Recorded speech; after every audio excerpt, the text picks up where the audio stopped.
తెలియవలసింది ఉంది చాలా. సో అది యాక్సిడెంటా లేకపోతే మర్డరా అనేది మనం ఇంకా ఇన్వెస్టిగేట్ చేయలేదు. డాక్టర్స్కి అయితే చెప్తాం ఇన్వెస్టిగేట్ చేయమనే విషయంలో. అయితే ఒక విషయం ఏంటంటే నేను ఎందుకు వచ్చాను అని అంటే చాలామంది మాట్లాడుతున్నారు జస్టిస్ కావాలని. నిజంగా అన్యాయం జరిగితే జస్టిస్ కావాలి. ప్రభు కూడా ఒక అన్యాయంగా జస్టిస్ ఉన్నప్పుడు వాయిస్ రైజ్ చేయమని అని అడిగారు. అందుకని మీ సిలువను ఎత్తుకుని వెంబడించడం ఉద్దేశం అది. ఆయన జస్టిస్ కోసం నిలబడినప్పుడు ఆయన్ని సిలువేశారు. జస్టిస్ కోసం నిలబడినప్పుడు తన కజిన్ని జాన్ ది బ్యాప్టిస్ట్ని కూడా తలనరికేశారు. జస్టిస్ కోసం నిలబడిన ప్రతిసారి ఒక ఓచుకోత జరుగుతుంది. సో అదే జరిగితే ఖచ్చితంగా ఏమవుతుందంటే మేము జస్టిస్ కోసం నిలబడతాం. కానీ ఇక్కడ కూర్చున్న క్రిస్టియన్ కమ్యూనిటీకి చెప్పాల్సింది ఏంటంటే చాలామందికి ప్రవీణ్ పగడాల గారు ఏం చేస్తున్నారో తెలియదు. సో కేవలం మీకు ఆయన డిబేటర్గా తెలుసు, ఒక పాస్టర్గా మాత్రమే తెలుసు. ఎందుకంటే ఆయన ఆంధ్రప్రదేశ్లో మీరు చూస్తున్న మినిస్ట్రీ కేవలం 20%. 80% మినిస్ట్రీ నేను చూశాను, ఎందుకంటే కలిసి ట్రావెల్ చేస్తాను. సో నార్త్లో ఆయన ఏం చేస్తున్నాడు, యూఎస్లో ఏం చేస్తున్నాడు, హైదరాబాద్లో ఏం చేస్తున్నాడో నాకే తెలుసు. సో ఆయనకి 2 సాఫ్ట్వేర్ కంపెనీస్ ఉన్నాయి, అంటే హైదరాబాద్లో ఒకటి యూఎస్లో.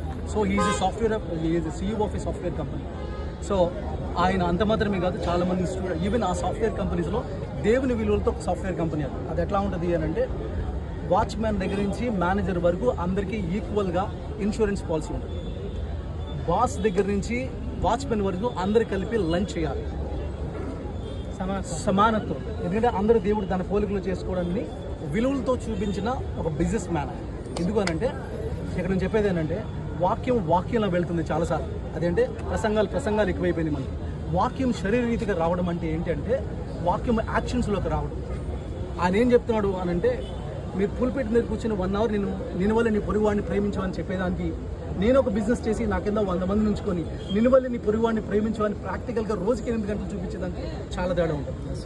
దేవుడు కూడా హెవెన్లో కూర్చొని గులాబ్ గీసా ఐ లవ్ యూ అని చెప్పలేదు. నీకు అర్థమయ్యే స్థాయిలో దిగాడు, అర్థమయ్యే స్థాయిలో దిగిన వాడు ప్రవీణ్ పగడాల. సో ప్రవీణ్ పగడాల గురించి నీ ఇస్తున్న సాక్ష్యం ఇది. అంత మాత్రమే కాదు, ఆయనకి 10 మంది పిల్లలు ఇప్పుడు ప్రస్తుతం.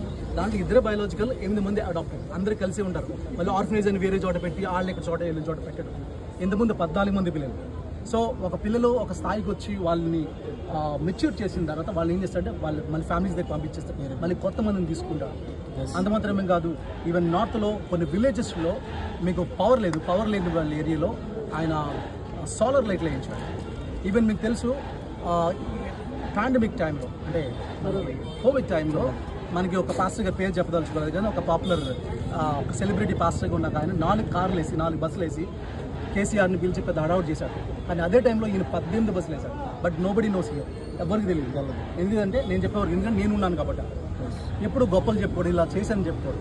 ప్రతి ఇండివిజువల్ కాల్ చేస్తాను. అది మాత్రం పక్కన పెడితే నేను ఫర్ ఎగ్జాంపుల్ ఈ బ్రదర్ ఇంటికి వచ్చాడు అనుకోండి, పిలిచారనుకోండి, వచ్చిన తర్వాత వీళ్ళ అమ్మగారికో నాన్నగారు తాతకి బాగాలేదు, వాళ్ళ పేరు నోట్ చేసుకుని మళ్ళీ రాజమండ్రి విజిట్ వచ్చాడు, పని కట్టుకుని వచ్చి వాళ్ళని విజిట్ చేసి వెళ్తారు.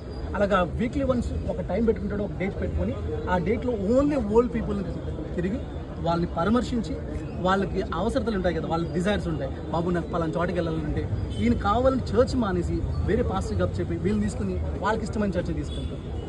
ఇలాంటివి అనేకమంది ప్రవీణ్ పగడాల గారు చేసి ఉన్నాయి. అందుకని నేను చెప్తాను, బైబిల్ టీచర్స్ చాలామంది ఉన్నారు, చాలామంది డిబేట్స్ ఉన్నారు. కానీ ఈ లెవెల్లో అంటే దేవుని రాజ్యాన్ని అర్థం చేసుకునే స్థాయిలో చెప్పిన ఒకే స్పీకర్, తెలుగులో ఉన్న స్పీకర్ ఈయన ఒకటే. సో మనకి ఇదేంటంటే నేను ఒకటి చెప్తాను, క్రిస్టియన్స్ అందరికీ చెప్పేదంటే ఒకటి గుర్తుపెట్టుకోండి, అదేంటంటే this is a God's judgement on the human kind. అందుకంటే వాక్యాన్ని సరైన రీతిలో అర్థం చేసుకుని ప్రజెంట్ చేసే స్పీకర్స్తో రోజు రోజుకి తక్కువ అవుతున్నారు. పిట్ట కథలు చెప్పే స్పీకర్లు ఎక్కువైపోతూ ఉన్నారు. ఈవెన్ డిబేట్స్ చేస్తున్న వాళ్ళు కూడా గ్రేస్ లేదు. దేవునికి వాక్యం చెప్తుంది, do this with gentleness and meekness. సాత్వికంతో సమాధానం చెప్పడానికి ఎలా సిద్ధంగా, సాత్వికంతో ఎప్పుడు చిరునవ్వు వేసుకొని చేసే ఒకేక డిబేటర్ ఎవరు అంటే ఈయనతో ఎంతమంది ఉన్నా చాలామంది డిబేట్స్ మధ్యన క్లాష్ వచ్చినా ఈయన కలిపారు. కాబట్టి నేను చెప్తున్నా, ఇవన్నీ ఎందుకు చెప్తున్నానంటే ప్రవీణ్ పగడాల గారు ఏం చేశారు అనేది మీ అందరికి చాలామంది క్రిస్టియన్స్కి తెలియదు. అందుకని ఇవన్నీ చెప్పడానికి ఇది ఒక ప్లాట్ఫామ్గా వేదిక చేసుకొని ఆయన గురించి ప్రార్థన చేద్దాం. ఎందుకంటే ఇప్పుడు ఆయన లౌడ్ అండ్ సాఫ్ట్వేర్ కంపెనీస్ దెబ్బతింటాయి. చాలామంది పిల్లలు వాళ్ళకి అనాథలు అయ్యే ప్రమాదం ఉంది. ఇవన్నీ ఉన్నాయి. ఈవెన్ నార్త్లో ఆయన చేసిన మినిస్ట్రీస్ కానీ ఇవన్నీ ఉన్నాయి.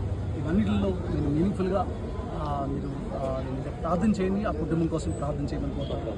ఆయన పరిచయం గుర్తుపెట్టుకుంటే గోధుమ గింజ గుణం పడి చావు తినే కానీ ఇంకో లైఫ్ రాదు. కాబట్టి ఆయన లైఫ్లో ఎంతమందిని ఇంపాక్ట్ చేసిందో తెలియదు. ఇప్పుడు ఆయన లాంటి వాళ్ళు లేడు అని చెప్పుకోని కంటే ఆయన లాగా ఉండడానికి మనం తయారవుతాం. అందుకని నేను చెప్తున్న మాట ఏంటంటే